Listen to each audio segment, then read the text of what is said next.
can you do a wide pan, because I'm going to end up walking. I've got lots of company with me today, and I cannot just stand in one place. So first of all, I want to come to you and say thank you for singing that last song, and actually the one before. There's a couple things I need to call to attention. Barb, thank you for cheering for me today. I really appreciate that. Okay.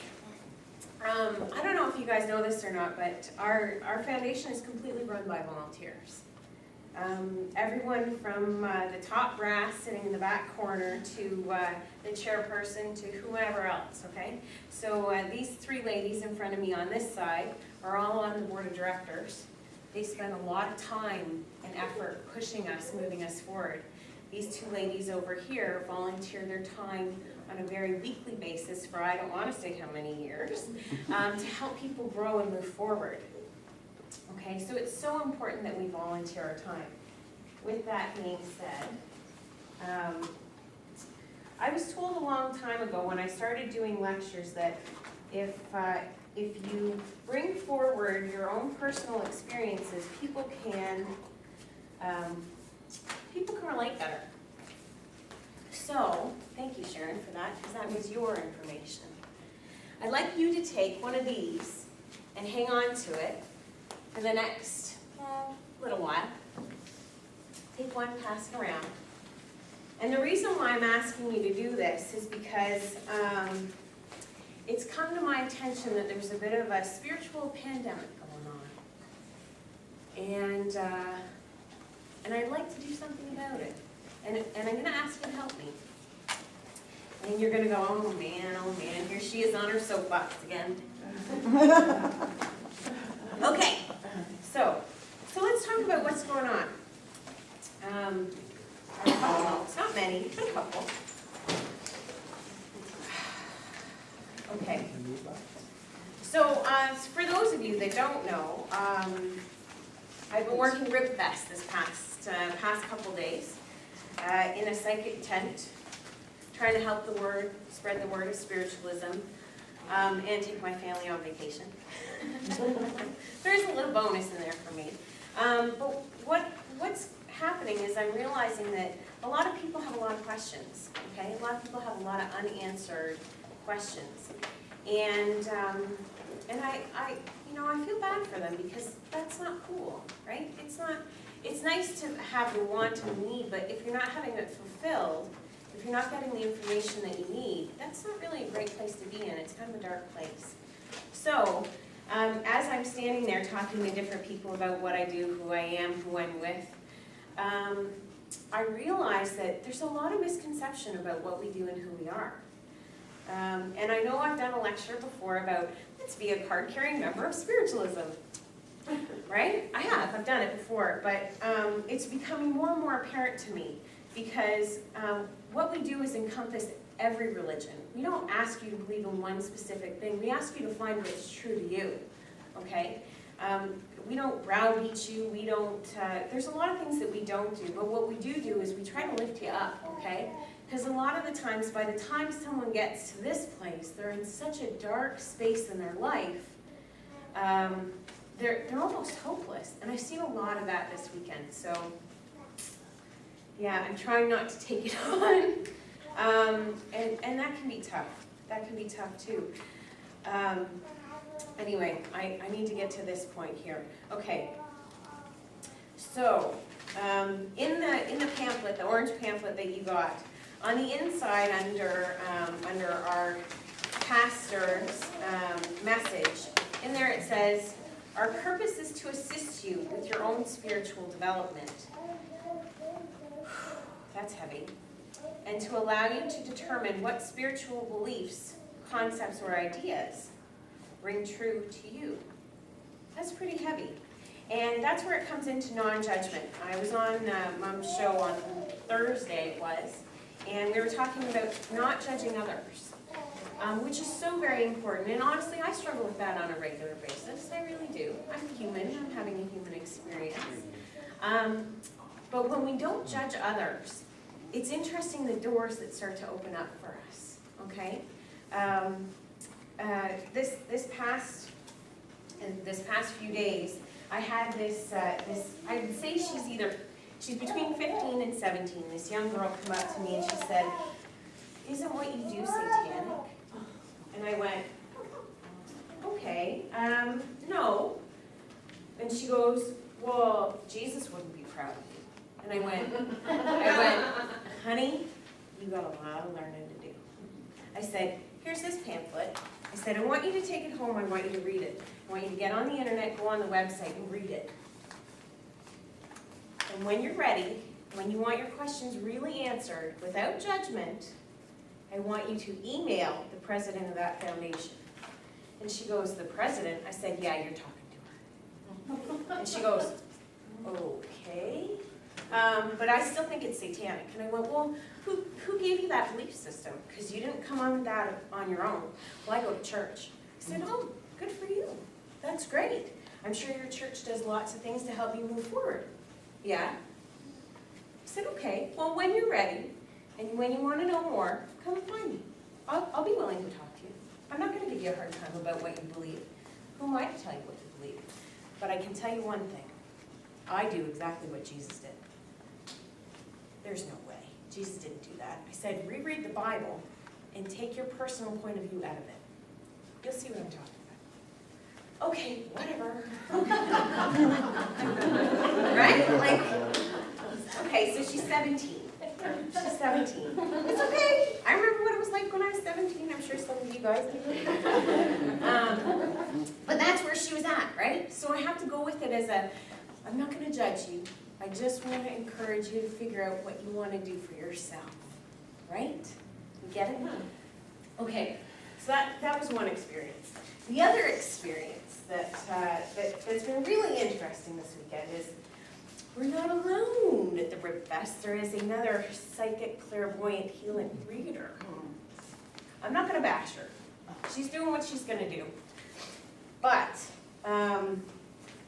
as I read the flyer that was lovely left on my car windshield, can't say I was impressed with that. I read it and I go, "Oh, psychic, clairvoyant, healing reader. $50 a person, 7 people or more, 3 readings each, blah, blah, blah. Black magic, healing abilities." Anyway, I'll leave it out so you guys can read it. One thing you'll notice is that there's no name on this. There's no address. There's just a phone number. Ain't that a little scary? Where's your integrity? Who are you? Why can't you put your name and say, "This is what I do, this is who I am, I'm proud to be me. Come and talk to me. I walk my talk, I'm here to help you." You think someone who's going to give me a flyer without a name, without ownership of who they are, is going to actually be able to help you? Okay, I believe in without light, there's a lot of dark. Without dark, there's a lot of light.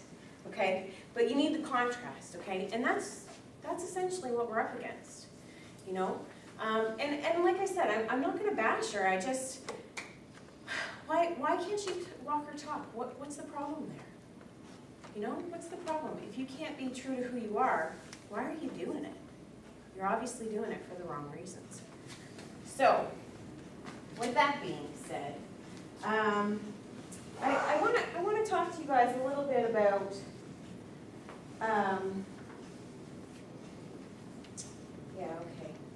sorry, I'm downloading information.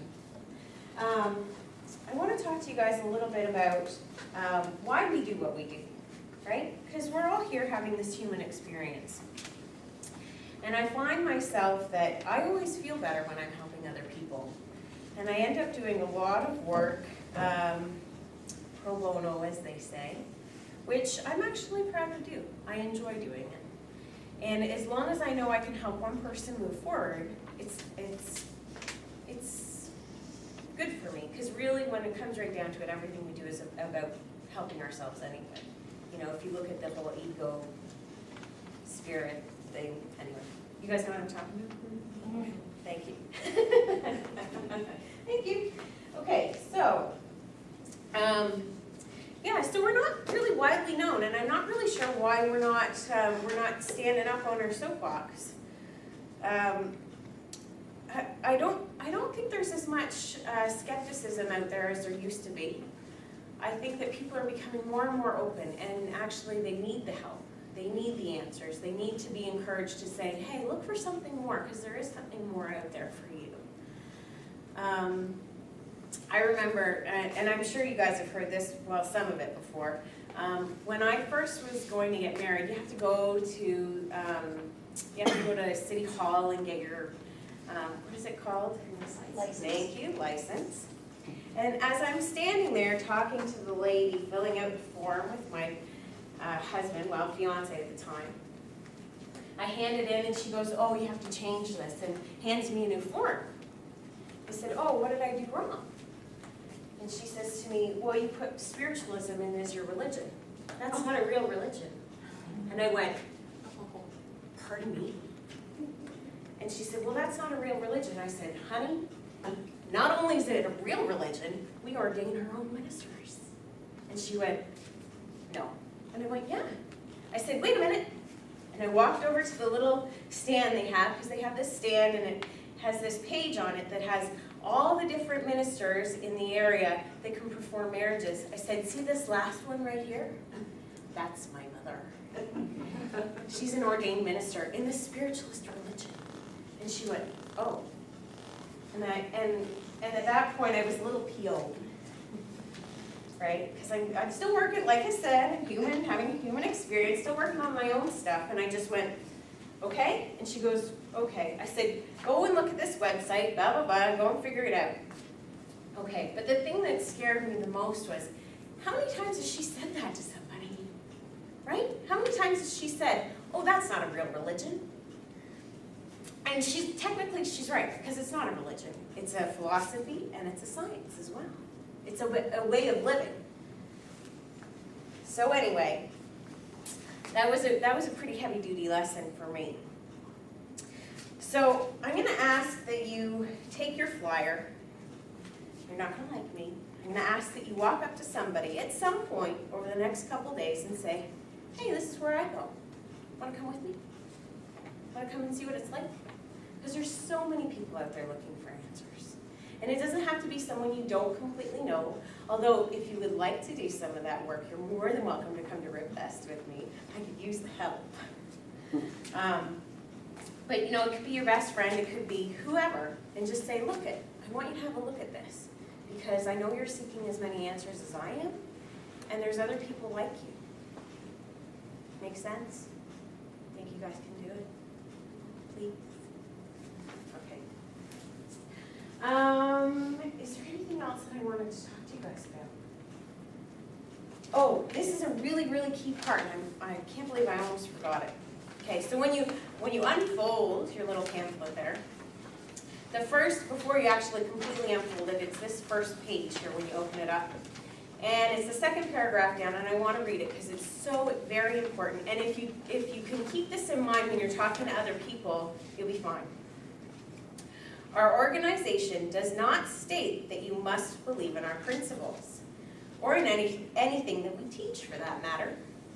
Taking personal responsibility for one's own spiritual education is important. We challenge you to read many different philosophies and religions and take workshops and classes. Utilize as many educational tools as you wish to learn and advance your education. So guys, I know it's tough. All I can say is no thank you. Okay? And I'll leave that with you. Say God bless and say thank you so much for coming in and listening to me today.